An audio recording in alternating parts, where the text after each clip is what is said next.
ভাবুন তো, রাস্তায় দাঁড়িয়ে একটা ছেলে খবরের কাগজ বিক্রি করছে, পেটে ক্ষুধা, পরনে ছেঁড়া জামা আর মাথার উপরে চাঁদ হারানোর ভয়। এই ছেলেটাই কি কোনোদিন পৃথিবীর সবচেয়ে দামি লাক্সারি ব্র্যান্ডের মালিক হতে পারে?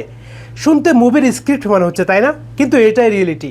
আজকের দিনে ইলন মাস্ক বা জেফ বেজোসরা যে গাড়িতে চড়ার স্বপ্ন দেখেন, সেই রোলস রয়েস ব্র্যান্ডের শুরুটা হয়েছিল চরম দারিদ্র্য আর শিশুশ্রমের মধ্য দিয়ে।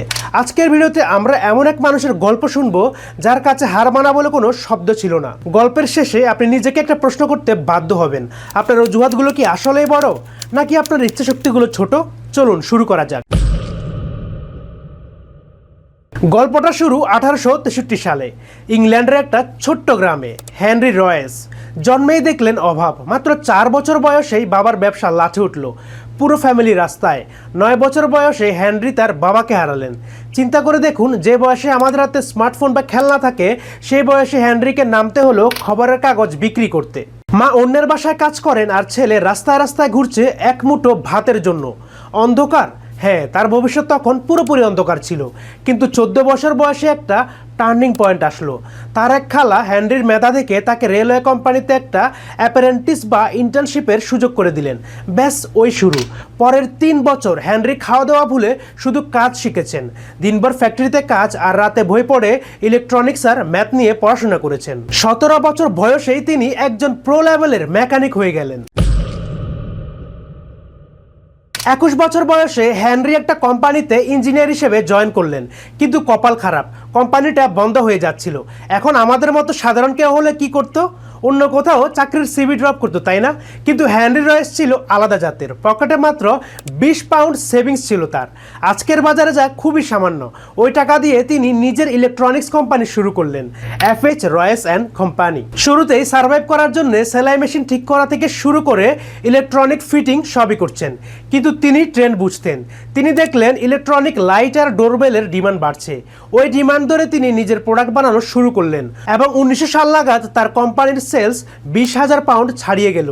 ছেলেটা সাকসেসফুল হতে শুরু করছে, কিন্তু আসল টুইস্ট এখনো বাকি। 1901 সালের দিকে মার্কেটে কম্পিটিশন বেড়ে যাওয়ায় হেনরির ব্যবসায় ধস নামলো। ডিপ্রেশন আর কাজের চাপে শরীর ভেঙে পড়ল।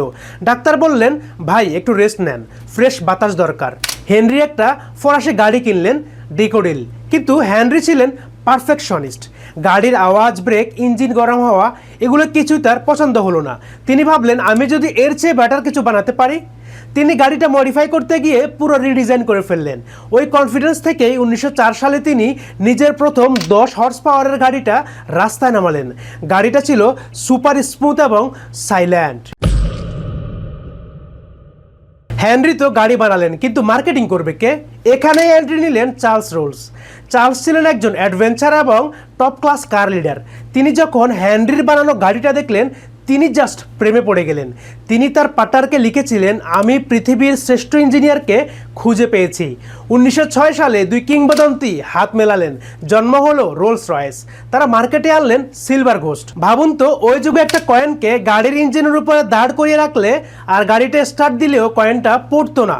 এই লেভেলের স্মুথনেস দেখে সারা দুনিয়ার রাজা বাদশারা এই গাড়ির জন্য পাগল হয়ে গেলেন। রোলস রয়েস সাফল্যের চূড়ায় থাকার সময় 1910 সালে এক বিমান দুর্ঘটনায় চার্লস রোলস মারা গেলেন। হেনরি একা হয়ে পড়লেন, এমনকি তার নিজেরও ক্যান্সার ধরা পড়ল। ডাক্তার বলেছিলেন আর মাত্র 3 মাস বাঁচবেন। কিন্তু হেনরি রয়েস দমে যাওয়ার পাত্র ছিলেন না। তিনি সুস্থ হয়ে ফিরলেন এবং প্রথম বিশ্বযুদ্ধ যখন শুরু হলো, তখন রোলস রয়েস শুধু গাড়ি নয়, বরং ব্রিটিশ এয়ারফোর্সের জন্য অ্যারো ইঞ্জিন বানানো শুরু করলেন। তাদের বানানো ইগল ইঞ্জিন যুদ্ধে ব্রিটিশদের জেতাতে বড় ভূমিকা রেখেছিল। এই যে অ্যাডাপ্ট করার ক্ষমতা, এটাই রোলস রয়েসকে ধ্বংস হওয়ার হাত থেকে বাঁচিয়ে দিয়েছিল। 1933 সালে স্যার হেনরি মারা যান।